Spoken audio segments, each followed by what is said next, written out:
Welcome everyone, and special welcome to Satyamji. As usual, let's start with the credits for the session, like who are all the ones who will be discussed. We'll be discussing virtue ethics, that means the meaningful life. So that one, the biggest contributor, there are many, but is Aristotle from the Western tradition. And then we'll also be discussing flow or the engaged life. So and then the biggest contributor for that is Mihai Csikszentmihalyi. Yeah. And after that, hopefully we will have time to start on moods. So there was a kind of a shift, but not really a clear-cut one to the other, but a kind of thinking of moving from happiness as single points of emotion or a mental state to having something in the background.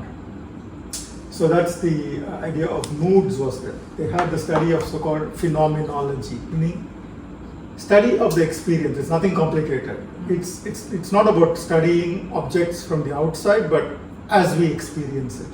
And this became a very popular movement in both the West and the East. East was always fully phenomenology, whereas in the West, they were more so-called analytical philosophy. When we say that, it's all intellectual, that's what we mean. We are looking at things in the abstract.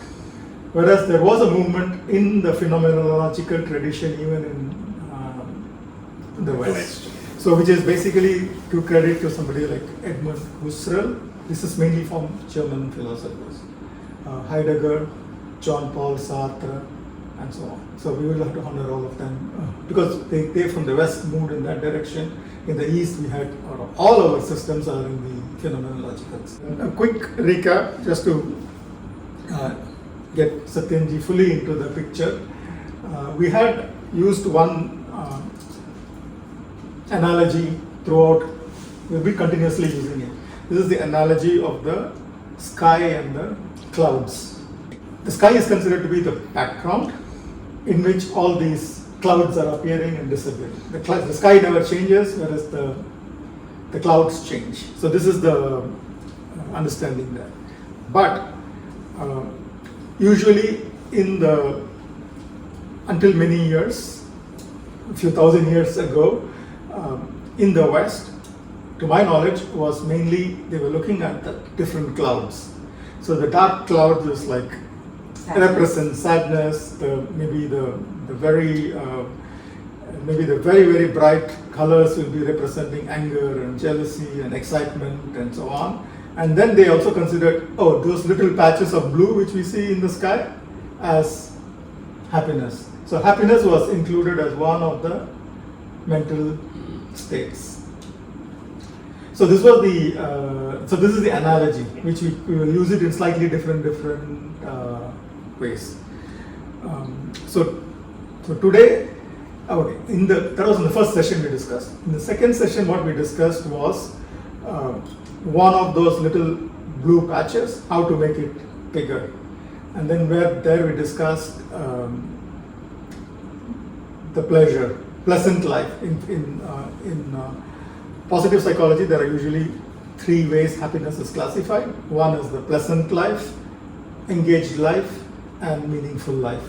So what we saw last week was the pleasant life, and then we discussed in that mainly Epicurus, who's the father of pleasantness, or who took pleasure to be the most important thing.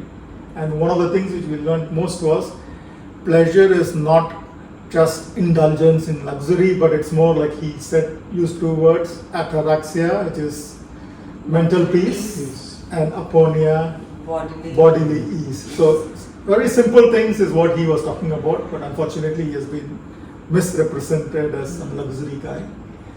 And we also studied the desire satisfaction approach, where you get happy when certain desires are satisfied. And in that context, we also studied the idea of a hedonic treadmill, where we get so used to a particular pleasure and then we get adapted to it, which is not something wrong, but it's just that we come back to a baseline pretty quickly. So that was the last two sessions. And today we will start with the virtue ethics, meaning. I don't know why I wrote that first and not engagement, but it is what it is, yeah. So let's take, before we go into that, any other thoughts anyone would like to share? Yeah. Yeah, feel free to, at any point, to just come in with whatever ideas you have. Okay, good. So we'll start with the eudaimonia, finding meaning and purpose. Who would like to read? Okay, eudaimonia, a concept explored by A little louder, yeah. Okay, eudaimonia, a concept explored by Aristotle, emphasizes living a virtuous and meaningful life, focusing on flourishing and personal growth rather than mere pleasure. This idea of happiness involves using one's talents and strengths to contribute to something greater than oneself. For example, consider a dedicated teacher who passionately invests in their students' education, going beyond the curriculum to inspire and mentor them. The deep satisfaction and sense of purpose this teacher experiences from seeing their students thrive and grow exemplify the eudaimonic view of happiness. However, the pursuit of eudaimonia is not without its limitations. While deeply fulfilling, it can be challenging, demanding, and at times emotionally draining. Living a life of virtue often requires sustained effort, sacrifice, and moral courage, qualities that are difficult to maintain, especially in the face of burnout, systemic barriers, or personal setbacks. Yet the profound sense of fulfillment and joy derived from making a tangible difference in the lives of others and contributing to a greater cause aligns with the essence of eudaimonia. This approach to happiness is not about avoiding discomfort, but embracing it as part of a broader journey towards a meaningful and flourishing life. Yeah. Nice. Did you write it for me? That means We will come to that. So see the shift is happening from of happiness from the Pleasure. pleasant life to something based on deeper. something deeper. So this one sentence here which I loved writing is that using one's talents and strengths to contribute to something greater than oneself. So the shift is actually moving from oneself to something greater than oneself. So I have Yes. a question. So is this a conscious effort? Like it doesn't come naturally? It has to be okay. It does come naturally, but this kind of a thing requires going one step more than pleasure. It involves some kind of effort, Yeah. sacrifice. You can't be naturally in this state all the time. Some are always For helpful, example? always by nature. by nature. Mhm. His grandmother used to be like that. Vishwanath. She couldn't see anybody really suffering or unhappy. She would always extend herself beyond. This was not something which was taught to her because there were some 8 brothers and sisters, and she was the only one who would consciously go out and help people. So, is it some kind of an I inborn? think there is an inherent trait. Okay, it is perhaps also let's call it genetic, but that is okay. That's again looking at it from a external angle and say, oh, you have a certain genetic code and so on. It is So you you're have able to inherited do this. this. But when you look at it from a phenomenological or first person perspective, this is also a habit. Just like we have a habit of caring for ourselves, we also can easily develop the habit of caring for a cause that is bigger than ourselves. Again, this would depend on what we even call as self. You get that point? Say, let's say if your sense of self is just you, then caring for yourself seems very natural. Whereas if your sense of self is already extended to, let's say, you and your immediate family, spouse and children, then caring for yourself is not just caring for yourself. It's already extended to the children. It's so natural to go beyond the little Yeah. self to take care of the family and friends. So if the sense of self is now further expanded, let's say to include a bit of the your little community, then you would do anything possible for that little community because your sense of self is already expanded. So the example I would like to give is that he's only told me that if some maid used to bring her daughter home, she would tell the maid, okay, you do your work, and she would oil the hair of the child, comb. I mean, this is really something which normally wouldn't come to a person, right? In the case of your grandmother, the maid who comes to the home, if she takes her also a part of. Because still The family. family, it's very easy. Yes, but some people do it for the community. Yes. Like I see, even let's take our own examples. We have people organizing satsangs and Satyanji organizing satsang week after week after week. I mean, having children at home, it's not, you have to do some extra sacrifice and do that as it's not like, oh, it comes naturally. So it involves a little bit of effort. Though of course it is rewarding in the end, no doubt, but it does involve a lot of effort.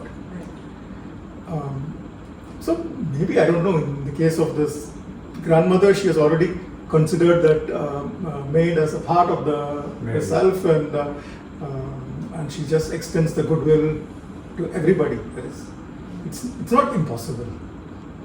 Yeah, maybe it's a question of habit. I think the habit comes maybe, I would be inclined to think it's more like a habit than something genetic. Because No, it can't be genetic in the sense not genetic, but what you grow up seeing, see, it was also you another- absorb very easily how different people reacted differently. Okay.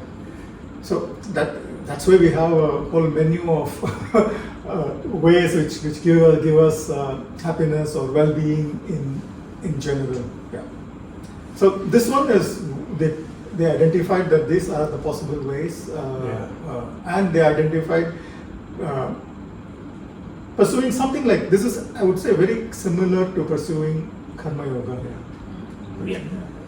In the sattvic mode. Isn't it? Yes. Like you are doing good. The positive psychology, they have something called as the strengths questionnaire, Yeah. which all of us can do it. It's like it'll take you about 15-20 minutes. So it's in the, maybe later on I will send a message in the group. So it like there are, I don't know, 24 strengths or something which people usually have as a whole. And then you can see what are your top strengths.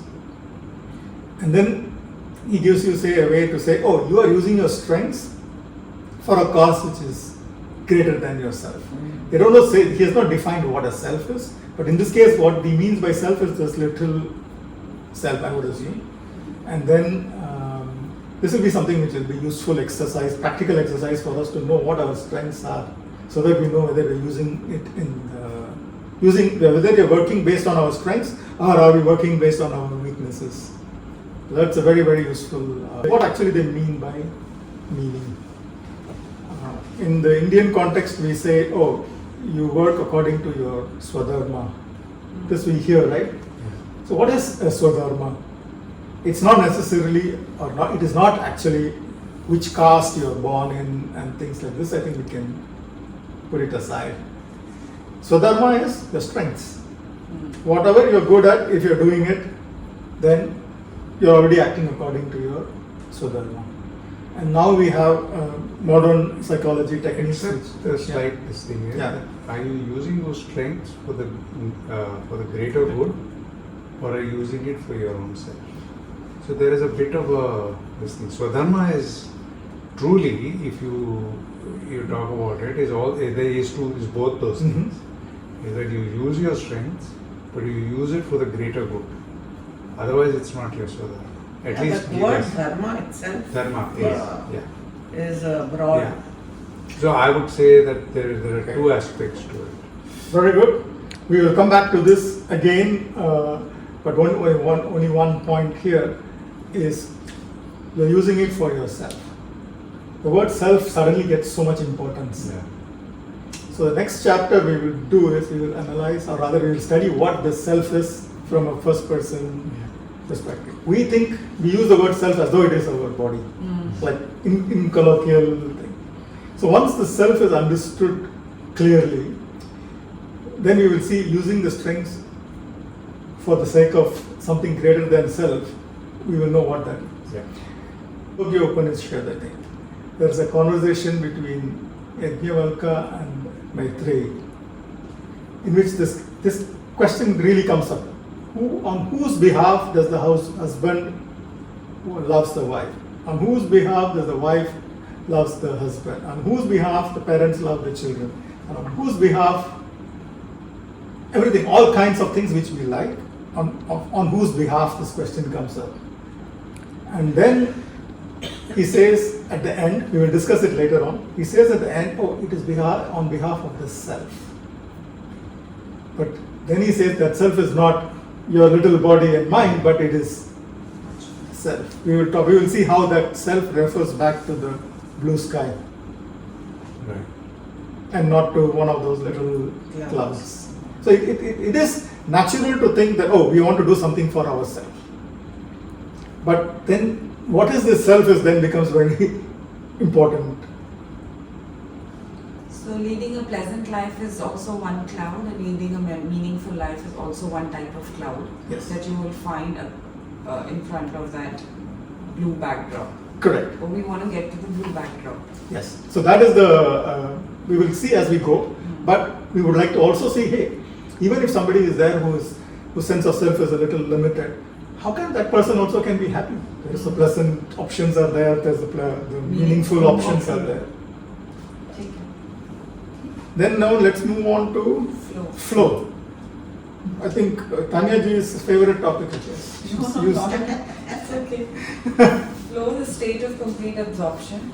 Mihail Csikszentmihalyi's theory of flow focuses on the experience of complete immersion and absorption in an activity. Imagine a musician so engrossed in playing their instrument that they lose track of time and surroundings. Every note, every chord flows effortlessly, a dance between their fingers and the music. This stage of flow is intrinsically rewarding, offering a sense of mastery and complete fulfillment. But achieving flow often requires well-developed skills and the ability to find activities that provide the right balance of challenge and ability. Imagine someone who wants to experience flow through rock climbing but has never climbed before. They might find themselves overwhelmed and discouraged if they attempt a highly technical route.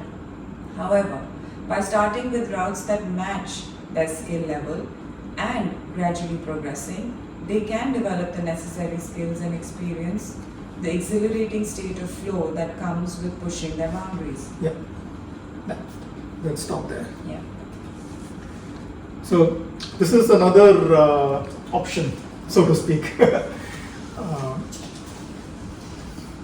We all get into flow activities. I'm sure we all must have experienced. In our own family, the two examples which I would say is not even the girls. It's more Kala. So when sometimes she's working on a coding or on a problem, she'll be sitting in the sofa or on the dining table. I go out for a walk, come back after 3 hours. Nothing would have changed. She would be just still focused. Then she'll say, "Oh, okay, what's going on?" So that means like that 2 hours or 3 hours is totally You don't spent have the in- sense of time Oh, also. yeah. Correct. So this in flow is coming back to our clouds and sky example, where the dark clouds usually appear when, oh, I have a problem. That is, okay, I am not loud. I am not good enough. All those thoughts about I, that self-referential little self, when it comes, is when all the dark clouds and all these things, even anger, jealousy. Can you have all of this without a sense of I? Impossible, right? So when one is in flow, completely absorbed in the task which they are doing, there is no sense of Hi. I. Neither is the clouds visible nor the sky. I mean, you are part of the sky, but you're not explicitly aware of the sky or anything. There is like, totally, there is no, even the time is, sense of time is also not there. So that's why when you, and a person is in flow, you have to, like, even like little disturbance, and that person has to come out and think, hey, how am I feeling? And then they'll say, yes, I'm feeling good. Because while in flow, it's, You don't feel you don't even know that probably. like what Ajay keeps talking about deep sleep. Correct. Is that the one? Deep sleep is different, right? Deep sleep is when you're actually resting Yeah. and your mind is not active. That's all. Yeah. Whereas here, That's what even I though- also wanted to ask. Is flow necessarily to do with doing Concentrated thing, and a physical activity, activity? and- Or can you be in a state of flow? Like here you have mentioned when the musician is creating music or singing. Can it also apply to just Listening to the music. Yes. Yeah. Listening to the music also you can Exactly. be in I was flow. just coming to that. One of the conditions of flow, which I believe, is that you forget yourself. Mhm. You as you, because you're always conscious of yourself all the time. Flow requires you to completely forget yourself. In fact, taking off from what Jyoti was saying is, and I've experienced this, watching a tennis match where say Roger Federer is playing. Mhm. I'm watching him play. The immense joy I get when I'm actually seeing this, and especially when you actually get engrossed in that tennis match. Roger is playing, he's got the flow, he's playing. He's not waiting, how many points I should get when he's actually playing this. I am just reveling in the strokes that he's making. And in fact, this is the example that Rupert Spira gives. He says, when such a thing happens, there is no player and there is no watcher. There is only playing. Correct. And there is only, because there is only playing of tennis, and he is enjoying it, playing it, I am enjoying it, watching it, and that's the flow. So it can go to that kind of level if you really get engrossed. And music is also one thing. Even the music, you sit in front of the thing, even the audience can sometimes go ecstatic.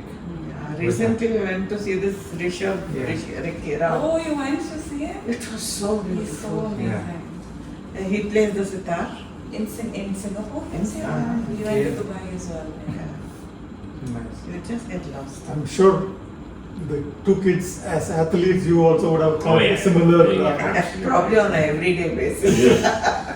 Yeah, he's like, Mama, when I'm hitting my chokkas and chakkas now, like something happens to me, Mama. Yeah. Something happens to me. That Yeah. time I'm just hitting it, Mama. I'm just hitting it. Yeah, He exactly.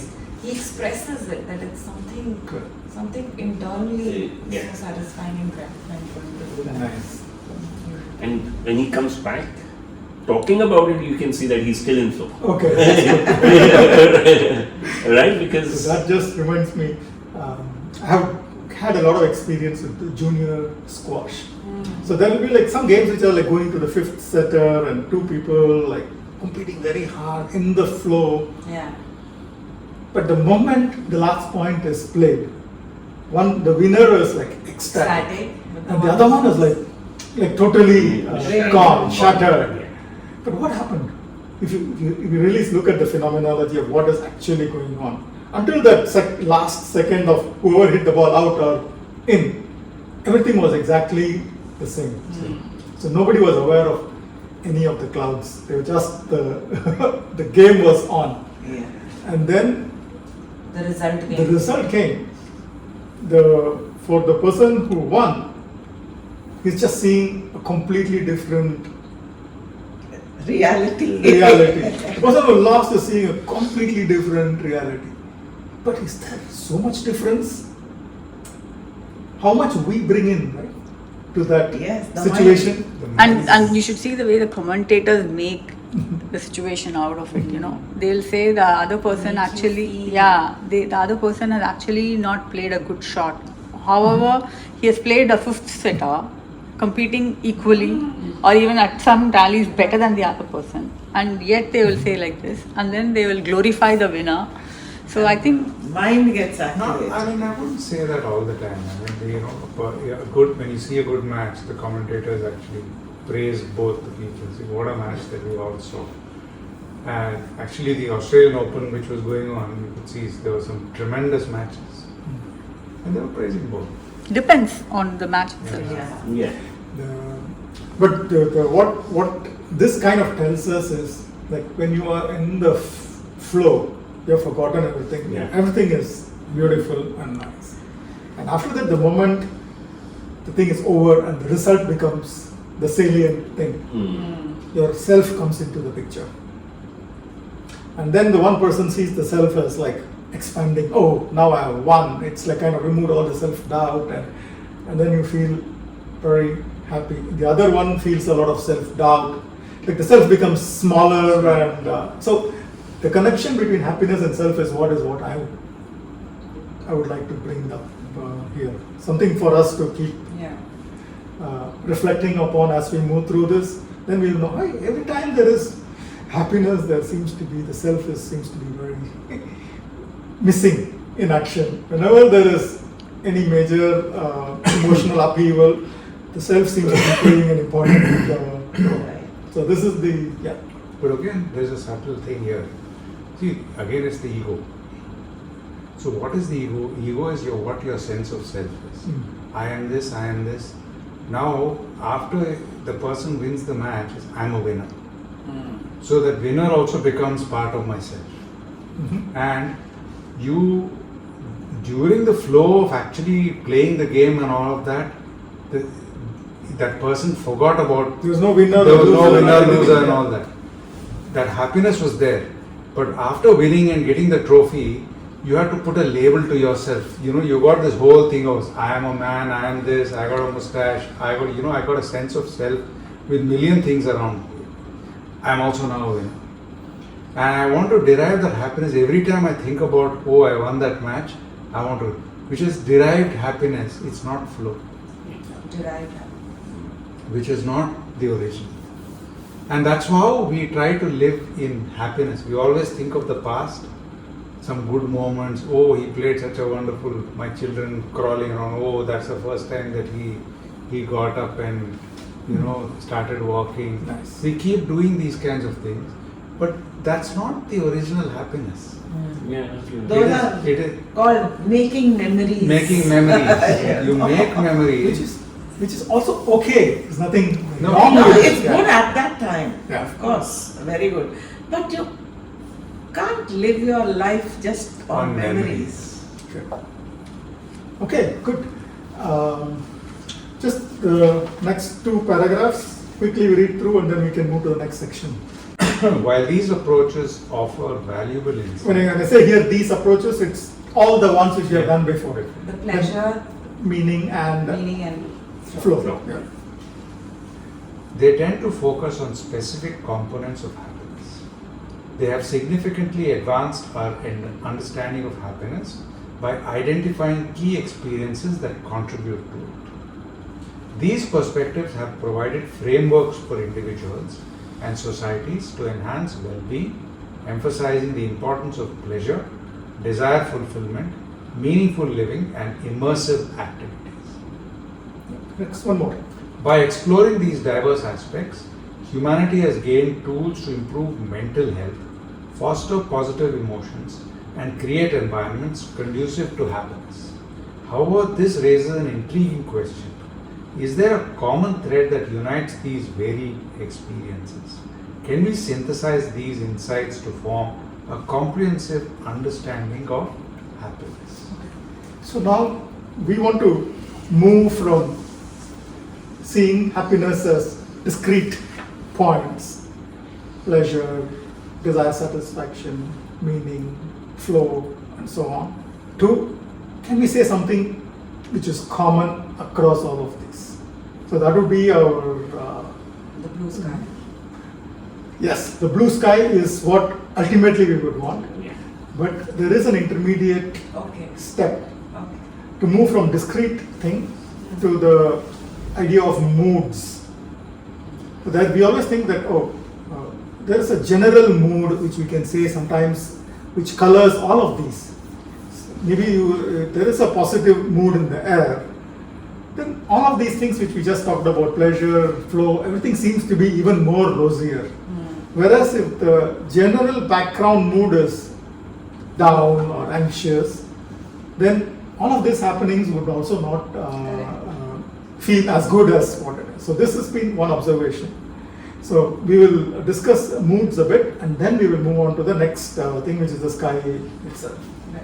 So we will take, there's 5 minutes, we will read this, we don't need to explain. Next week we will Okay. go deeper. So the section 2, mood, maybe just the first one page. Okay. Who would like to read? Jyoti ji? Yeah. While these perspectives offer valuable insights into different expressions of happiness through pleasure, desire fulfillment, meaning, or flow, they often present a relatively transient picture of joy. They capture discrete moments of well-being, but what often remains unexamined is the underlying mood, the enduring emotional atmosphere within which these moments arise. Mood is the canvas on which the tapestry of our experiences unfolds. Unlike short-lived emotions, moods are more enduring, more like the weather that defines the tone of a day than a passing breeze. They reside in the background, quietly shaping how we feel, think, and act, and often without our awareness. A melancholic mood can dull the world's colors, while a joyful one can render even the mundane radiant with meaning. As is it Kriegel? Kriegel. Kriegel suggests, mood functions as perceptual filters. Depression might make the world feel devoid of meaning. Anxiety might fill it with threat, and euphoria might bathe it in wonder and possibility. This pervasive whole world effect reveals that mood doesn't just accompany experience, it structures it. In this light, happiness is not only about peak experiences but also about the emotional tone that sustains and contextualizes them, offering a deeper, more continuous foundation for well-being. Okay. Just a few words and then we will do the meditation. So, as I just said, we will move from idea of emotions, happiness as emotion to the moods. Think of it as, like say, if there are many layers of, going back to our sky and cloud analogy, if there are, let's say, many layers of clouds, this will be like a deeper layer of cloud which somehow colors the outer layers of what we see.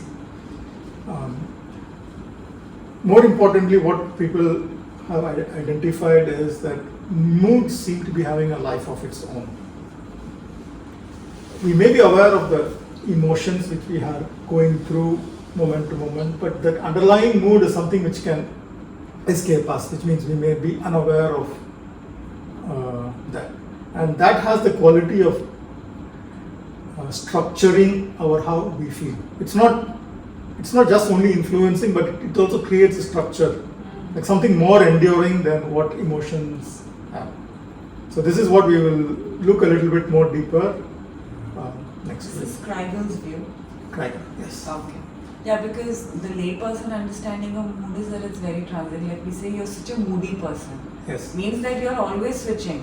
But actually, what he means is that his definition of mood is that underlying thing, and emotions are the ones that keep changing. Correct. So he Right. puts So mood he's as one. one layer deeper. Yes. Whereas in normal understanding, normal parlance, we think of mood as something very, very Transient. transient. That's why it's sometimes irritating if the mood doesn't change, so easily. Yeah. So maybe mood has a deeper meaning which most people have forgotten, because according to him, mood is that Which structures, more which kind enduring of, yeah. aspect rather than the transient. So some people I hear sometimes say, oh, like last week also we discussed this, oh, there is something in the background which is, they know that it is not, something is not right. And that colors their whole experience. But it will be very difficult to pinpoint what exactly that is. Good. Any other thoughts before we get into this meditation? Okay.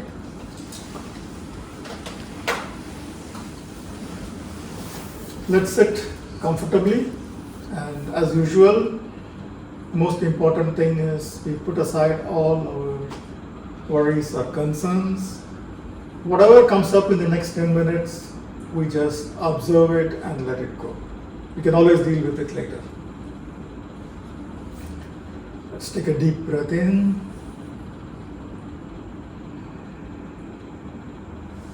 And exhale.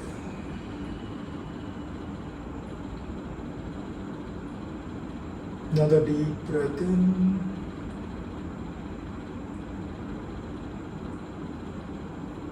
And exhale.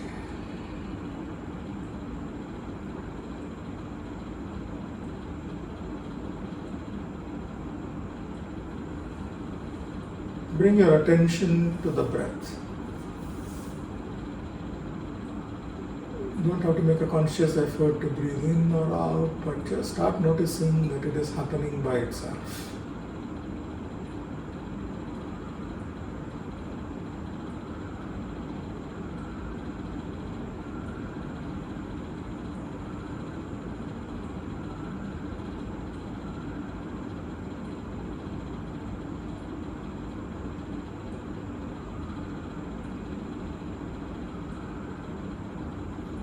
Now become aware of the surrounding sounds, the chirping of the birds, sound of aircon, the sound of my voice.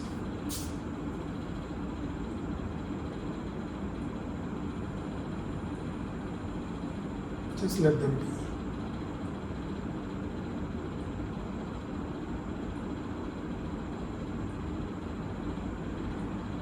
Notice that it is very easy to consider these sounds as not you and let it go. It doesn't bother us at all.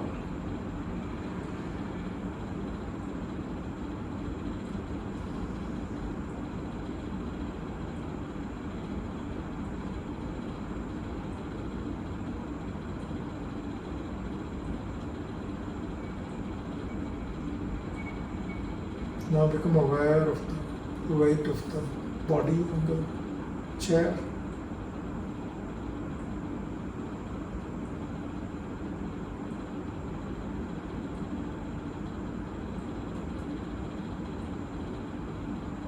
Any other sensations you feel? Maybe a little cold.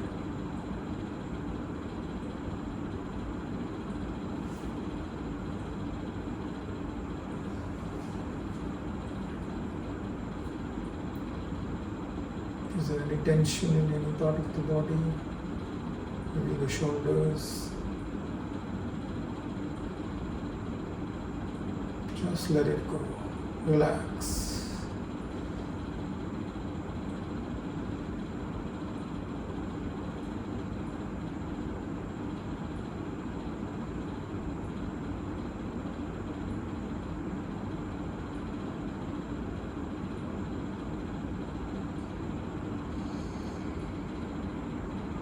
Notice that we normally consider the sensations in our body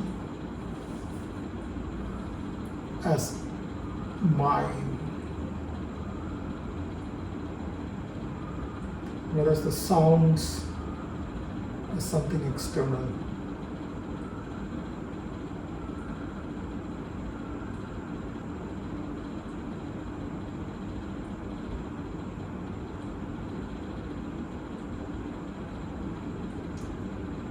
Move back and forth between the sound of the air conditioner or the sound of my voice and the weight of your body, the chair.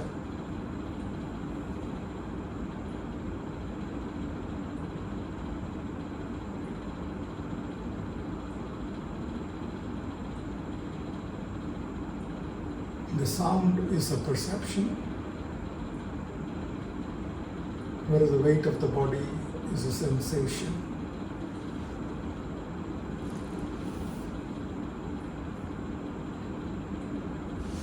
Both are available to you.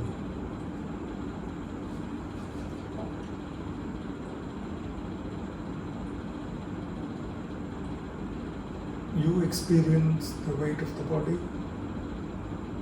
and you also experience the sound.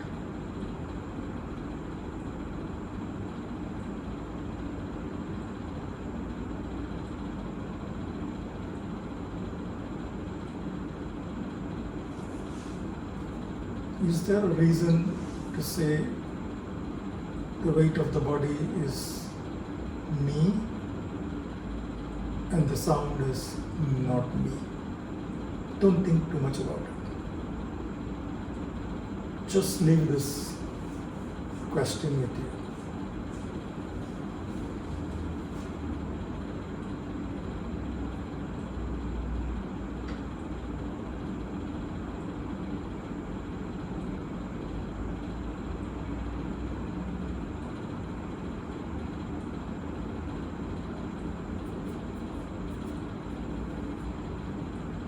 Become aware of your thoughts, if any. If you're thinking about an answer to that question, just let it go.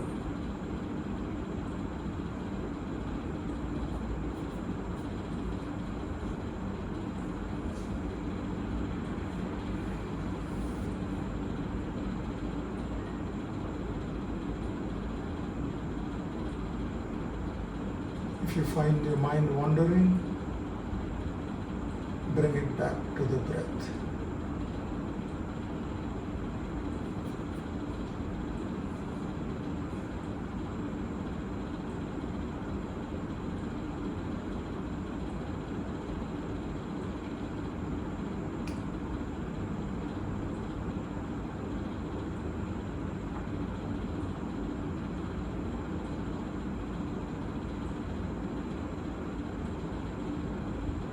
Become aware of the underlying mood.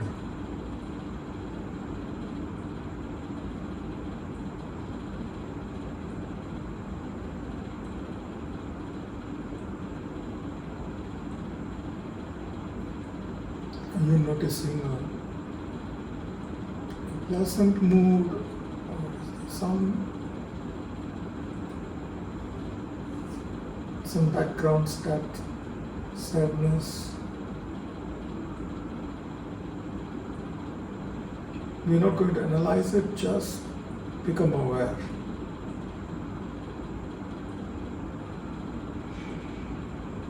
Whatever it may be.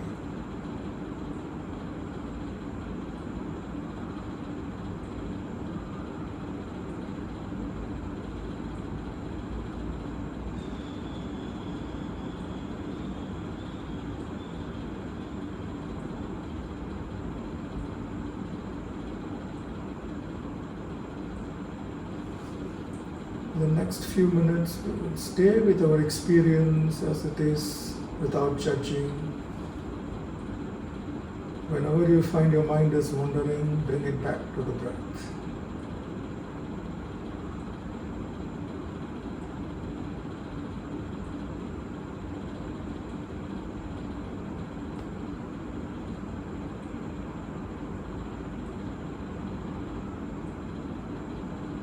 Notice, let go.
you find your mind is wandering, that's totally fine. Just bring it back to the breath.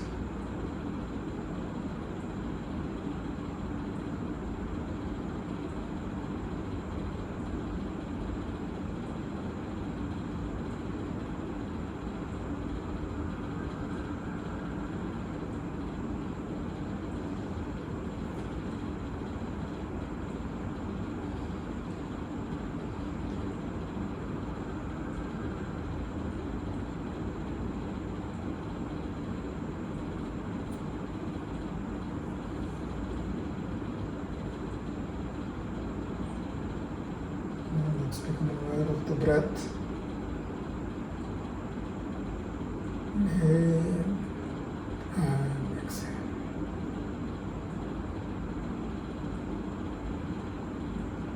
Another deep breath in and exhale.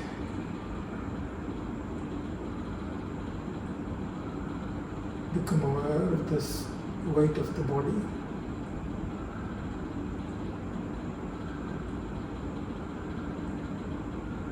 The sound of the birds.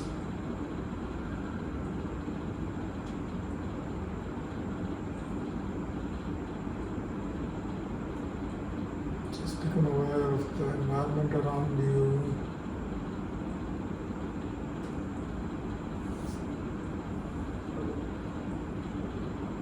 And slowly at your own pace, just make some small bodily movements and you can open your eyes.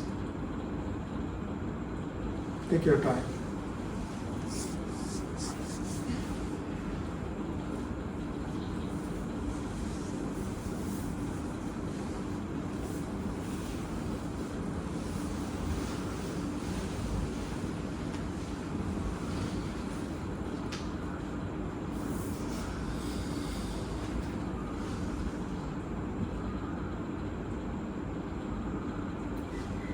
You doing good on time? Yeah, very good. Perfect. No, let's just take some reflections. So, do you have any reflections you would like to share? No, it was just such a pleasure to be here. So many Thank you. Pleasure, you're on the pleasure Yes. principle of happiness. Well, that's perfectly fine. That's fine. It's just the understanding that it's fleeting. Yes. And now, yeah, I'll play badminton and I'm sure I'll be in flow. Flow. Yes, go from one to the other. Yes. And then when organizing the satsang tomorrow, you're in meaning. Okay, Are you dropping? dropping? Yeah, are you dropping? So you don't know? I mean, I think theoretically I know all this, right? And I've read your book before also, and I think the way you've brought the three theories together, it's really nice, simple wordings, and I really appreciate that effort. It's really how I can bring it into my life is what I think I will have to work. You know, because sometimes you get caught up in the pleasure cloud or in the meaning cloud. You're saying that the meaning cloud is also difficult. Like it requires so much of effort and courage, and you know, it can be draining sometimes to just always lead a meaningful life. Yes. It can be quite draining to do that. So yeah, so just staying with those thoughts and seeing what we can do to bring it all together. Nice. Yeah. You want to leave first? Okay. All right. Okay, thank you. No, Can we yeah, see- yeah. Yeah. Thank you.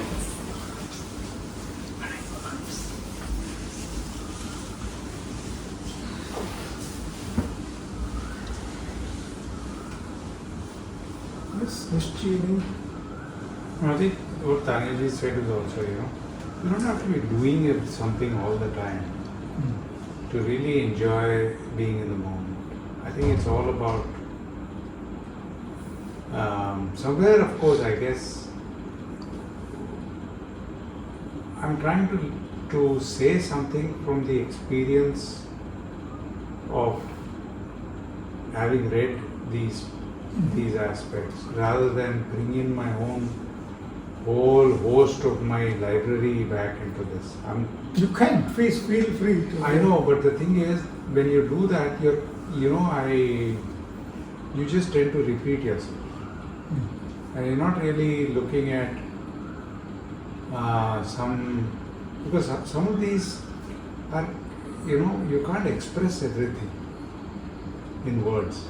I think what most Western this thing is that they want to find some kind of, for example, I'm not able to still understand what a mood is and how is it different from emotions. I still haven't figured that out. We'll go into this next week. Okay. So that's why that kind of confused me a bit. What is a mood and what is an emotion?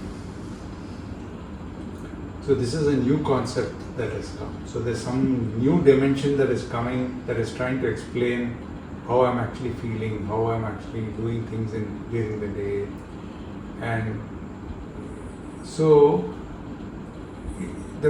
and I'm also observing as to how the mind is actually quickly attaching to new concepts and things like that and bringing it into the fold very quickly.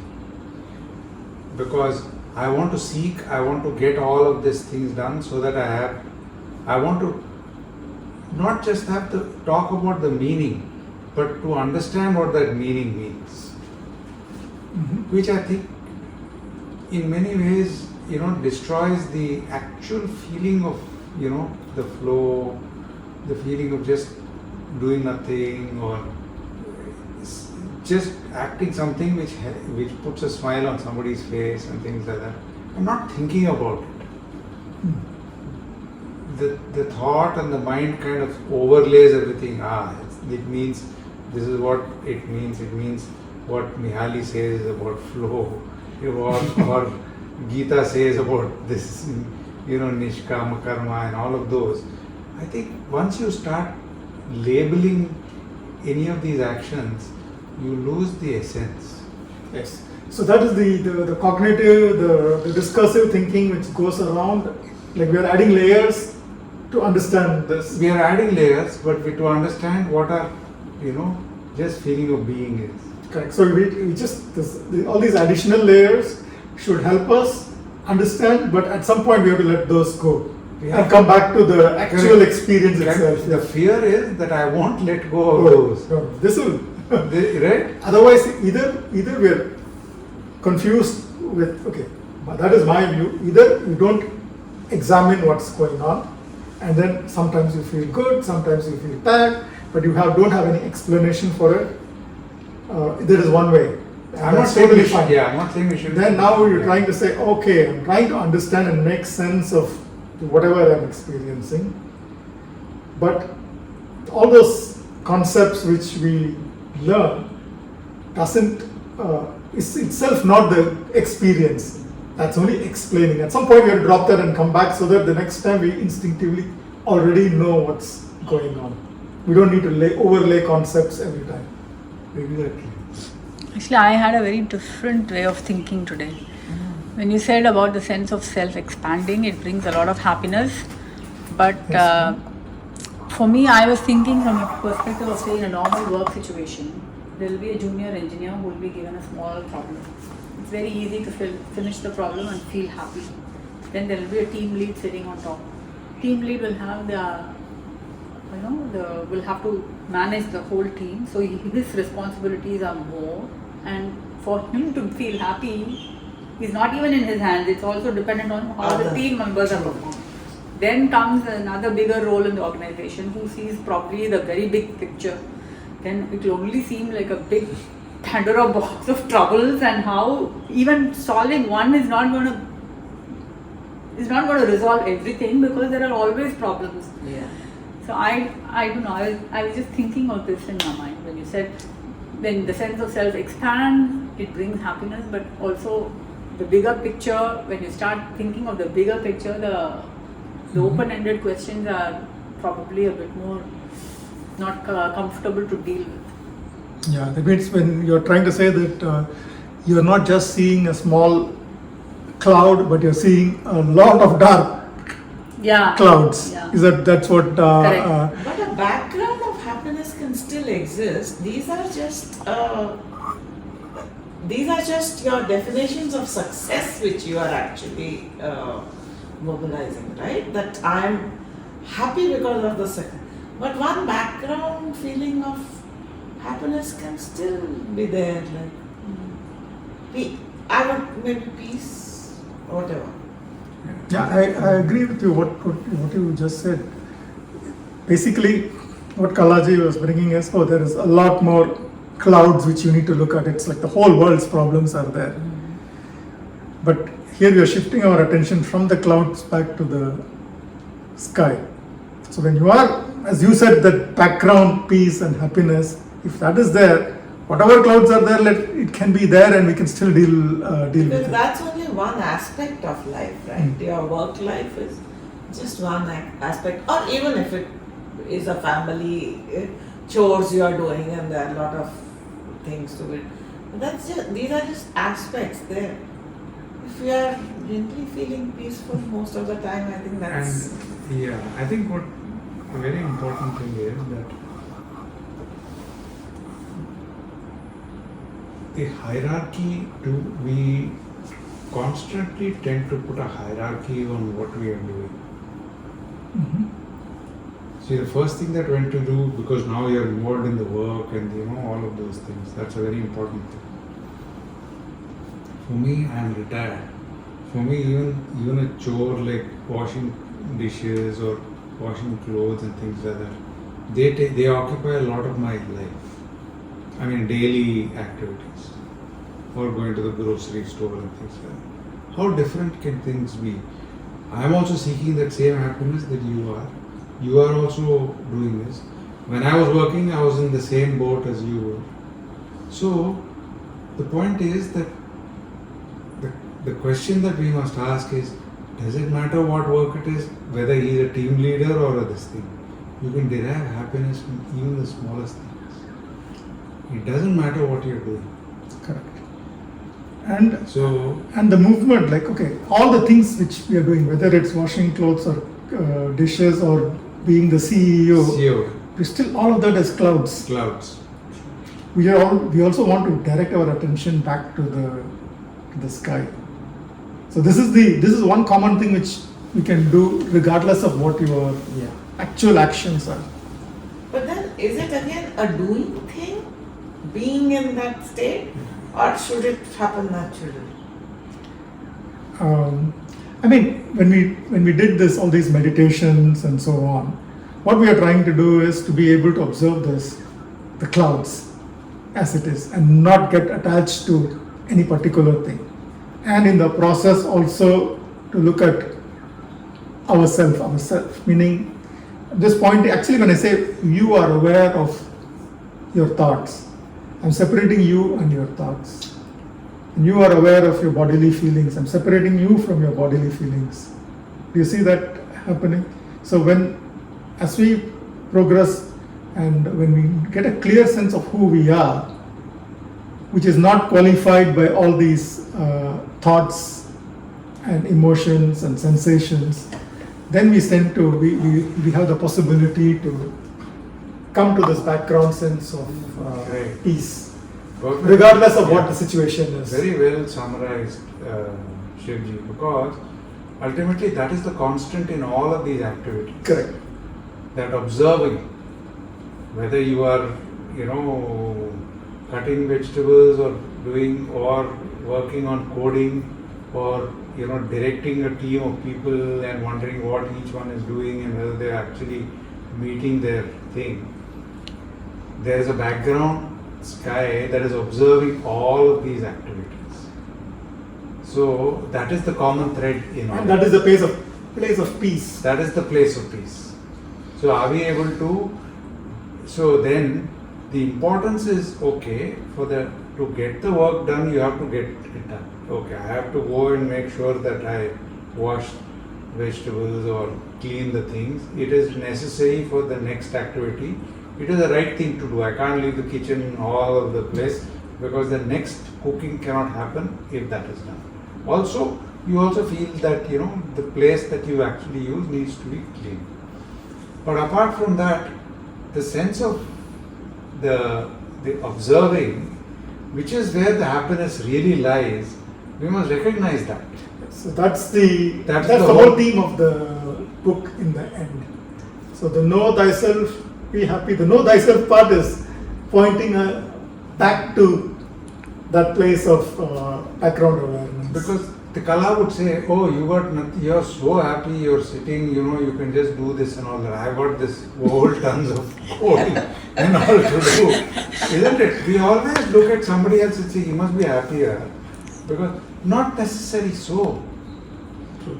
Because in all the activities that we are doing, are we stepping back and being the observer? Correct.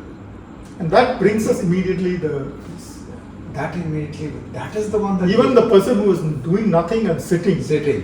the mind is doing a lot of Yeah, things. Lot Yeah. of thinking. It is not possible to just sit quiet. If you sit And quiet for they 5 can be minutes, so much more unhappier than a person who's actually Yes. all the time engaged in in fact, the doing person who is all the something. time engaged is in some kind of a flow where they are not looking at their little self Yeah. and all the time bothered about themselves, and so they are actually happy and doing fine. And that is the escapism. And that I realized yeah. that somewhere midway in my life, I used to be the kind who would just overthink things, And then I said, no, let's take it out in doing something, and that way the mind gets a little diverted towards. But that's also an escape, which I do. It's all also the an time. escapism. Escapism. Also, like knitting and all brings. But the mental heaviness is so much worse than physical tiredness, I feel. Yes. Draining. Okay. Good. So thank you.